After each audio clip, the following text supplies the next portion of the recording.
my name is Dylan, and I am a senior at Lanier High School. I'm really into FCA and cheer, and I'm going to be sharing something personal. Okay, not that personal, just personal because, I'm a person and it means something to me. What most people don't know is my last name is actually Lau. It's Chinese, while my family is mainly Filipino. My first name's a little different too, because Dylan is usually stereotyped as a boy's name. But I really like my name because it makes me feel unique and empowered, which is why it's kind of annoying whenever substitute teachers call me Dylan Leo. When someone uses my name and makes an effort to say it right, it lets me know that they actually see me and accept me for who I am. Maybe it doesn't sound like a big deal, but you can't really know me unless you know me as Dylan Lau. It's not just a name, it's personal.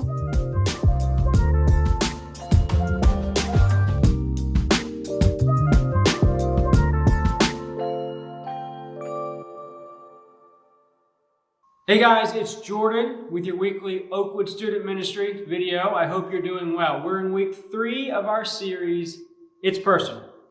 So I've been starting these with stories. I'm going to do it again. When I was in high school, there was a buddy I had. His name was Austin. And Austin, he was a good friend. He was part of our crew in high school. But he was the big guy and he was the rough guy in the crowd. We were at a small school, kind of like OCA, a little private school. And so he stuck out like a sore thumb. He got in fights in the hallway, in the classrooms at times, bad mouth on him, went toe-to-toe with teachers, stole stuff, like rough guy. And so one day we were walking home from school and we went to Austin's house for the first time. And it was enlightening. Rough house, right? Somewhat poverty, but also just parents clearly didn't take care of things, take care of the family, a bunch of younger siblings. Dad was not a good guy. Alcohol issues, he told me. And so as I'm there, I'm looking around. So we go out back and start kind of ask Austin about his story. Start saying, my dad in and out of jail. He's hit my family, hit my mom, hit me before. Cops have been called to the house because of drugs. So you start to see, this is all starting to make a little more sense. As I sat and listened, I realized I had no idea what was actually going on in Austin's life. I only had a glimpse of his story day to day in school. You see, we often assume we know the stories of others. We think, I see them all the time. I know what they're good at. I know what they're into. And so, I know who they are. Or worse, with social media, we'll think their profile or their Instagram story tells the whole story of their lives. Not even close. I made this mistake with Austin. I thought because I saw him all the time, I knew who he was. But I had no idea. I thought the way he acted was out of character, didn't make sense. And then you start to see he's probably acting better than I would if I was in his situation. It just brings some perspective to people's stories. So we're all guilty of doing this. We assume we're aware of people's lives, but until we really step into their world, into their home, there's going to be pieces of them we're not aware of. This is there's more to a person than what's on the outside. So everyone has a backstory that we may not be aware of. Now, when I say that, that sounds intuitive because you know it's true of you. You have a backstory. You have triumphs, failures, high points, low points, wounds, scars you're carrying around, all the good and bad that kind of interweaves to make your backstory. And you know it pretty well. But here's the deal. When you have a bad day, when you have a bad moment, when you want to break down and cry, or you get angry and you lash out at somebody else, you expect them to understand, no, there's a backstory to this. I'm acting this way because of X, Y, and Z. We'll say things like, if you only knew the kind of morning I had. You don't know what I'm dealing with. You just don't know.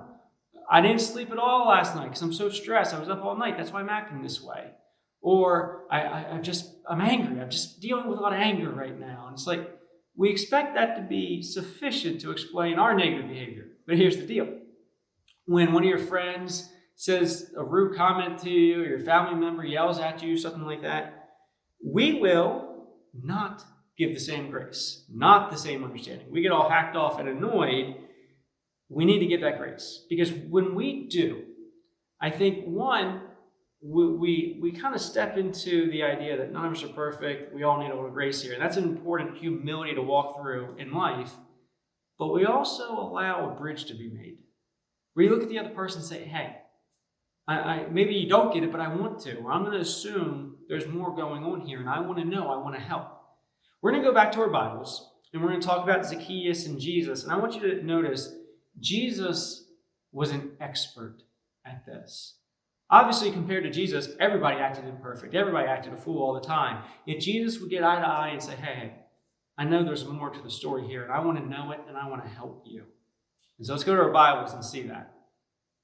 Over and over in the New Testament, we see Jesus take steps to get to know people, to understand them. People nobody else would go get to know or understand. He had conversations with them. He'd share meals. Jesus was always on the lookout for these kind of opportunities to get personal with people. And so Zacchaeus was no exception here. Jesus walked into his life and transformed his life because he tried to get close to him. Check it out. In Luke chapter 19, verse 5, it says, when Jesus came by, he looked up at Zacchaeus and called him by name. Zacchaeus, he said, quick, come down. I must be a guest in your home today. Zacchaeus gets excited by this and quickly climbs down, took Jesus to his house in great excitement and joy. So Jesus invites himself over to Zacchaeus' house. He took time to enter Zacchaeus' everyday world. He knew it was risky. He knew the townspeople wouldn't be too happy about it. But he also knew there was more to Zacchaeus than the other people saw. And they thought they understood Zacchaeus, and Jesus knew they didn't. So it says this in verse 7, the people were displeased. They said, he has gone to be the guest of a notorious sinner. And they grumbled. So again, townspeople not too happy about it. They were talking about Jesus. But here's the cool thing about Jesus. He didn't care. He didn't conform to the world. He had his own standard, and it's the perfect standard. He was looking for a way to connect to Zacchaeus on a greater level. So he says, forget the haters. Zacchaeus, I'm coming over. He wanted to step into the place Zacchaeus was most comfortable, his home. See, your space, your home, it's where you let your guard down. It's the place Jesus knew he could get closer to Zacchaeus and learn more about the man everybody thought they knew as Zacchaeus. Now, again, your home, it's more than just your physical address. That's not what I'm talking about. Your home, it's your circumstance, your situations. That's how you get a window into somebody's world. When I say, where you live, yeah, your home, but also talking about where you live mentally, right? Where are you at? What's going on? What are you dealing with? What's the story, the backstory, the baggage, the hurts, the joys you're carrying around? That's your home. And that's a part of our story that not everyone gets invited into. So Jesus is God, right? Christianity 101. If that's true, he already knew Zacchaeus' backstory. He already knew everything I just mentioned about Zacchaeus. But Jesus wanted to spend time with Zacchaeus in that place so he could connect to him better. Think about it. That's an amazing truth. That was Jesus' motive. He wasn't trying to learn something he didn't know. He wanted to connect with Zacchaeus in a new way, to make it all more personal. And by doing this, he's able to connect with them in a way the crowd wasn't willing to and never could. Jesus showed he wanted to get to know Zacchaeus in a bigger way, to understand him in a better way, and he did it by getting personal and showing up in that place. So when it comes to understanding our stories or the stories of other people, take a look at Jesus. Look at the way he sought out avenues to connect with people in this way. In fact, in Philippians, Paul put it this way. He says, you must have the same attitude that Christ Jesus had. Though Jesus was God, he did not think of equality with God as something to cling to. Instead, Jesus gave up his divine privileges. He took the humble position of a servant and was born on the earth as a human being. When he appeared in human form, he humbled himself in obedience to God and goes on to die a criminal's death on the cross. So we're talking about the rescue mission, gospel. Remember, before Jesus came down and was born, Christmas, we celebrate Emmanuel, God with us, the baby in the manger. Before that, he's the King of the universe, King of kings, Lord of lords, on his throne being worshipped by all the heavenly host. And he comes down here. The Bible says he did it so he could sympathize with you and me, sympathize with our need. It's an amazing truth. Jesus stepped into our world as a human. He entered the realm of planet Earth, the earth he made to interact with the people he made. He wanted to make it personal. He made it personal for us.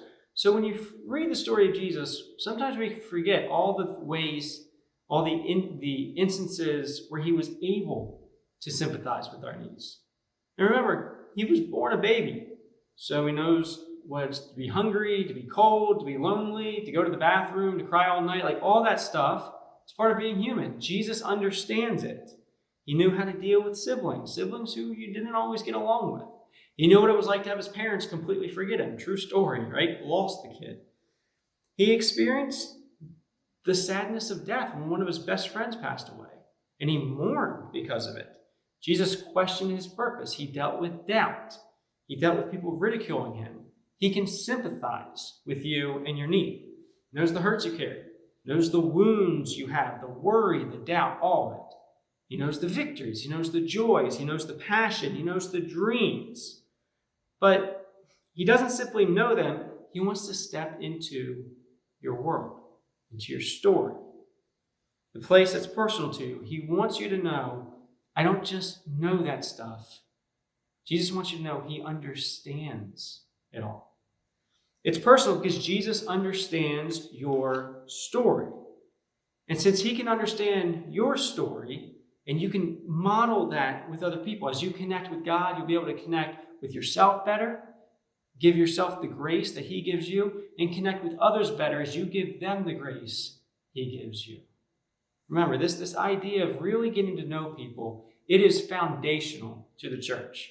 That's why we do small groups for students, life groups for adults, authentic Christian community, where we let the guard down. We stop saying, hey, how you doing? Oh, I'm fine. Like, we let that down and say, here's where I'm at. Here's what I'm dealing with. And it's okay. It's okay to not be okay. It's just not okay to stay there because we love each other and we spur each other on for God's glory and our good. That's what the church is all about. This is what we're talking about. So it starts by you letting people into your story and you entering into theirs the way Jesus has. And you'd be amazed at the transformation that takes place. So let's be real for a second. This is hard. It is really hard to let the walls down, be vulnerable, and let someone else into your story. We fear what their response may be. They might reject us, criticize us, judge us, become like the crowd around Zacchaeus.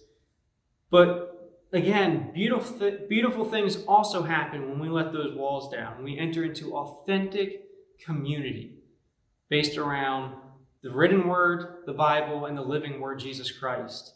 That's when real life change and transformation starts to happen for a believer. This is so vitally important. So here's a few things you can do to help this process in your own life. Number one, I want you to wrestle with the idea and acknowledge that Jesus knows you, all the pieces of you, and he still loves you and still accepts you.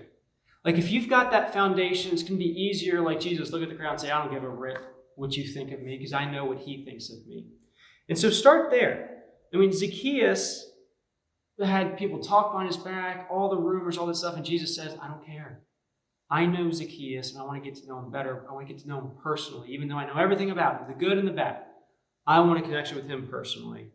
And so Jesus wants that with you just the same way he did with Zacchaeus. So number one, acknowledge the idea that Jesus knows all of it, and he still wants to be close to you. Number two, let someone else into your story. Let the walls down. Now, this should not be random. Don't just pick a person at random you don't know, you don't trust, and little man, that would be a bad idea. Okay? This is a huge step. I get it.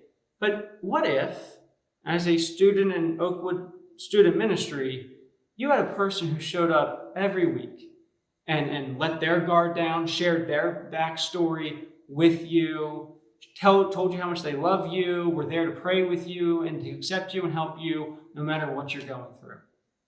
I'm sure you smell what I'm stepping in. Right? Yeah, that's the phrase. It's your life group leader.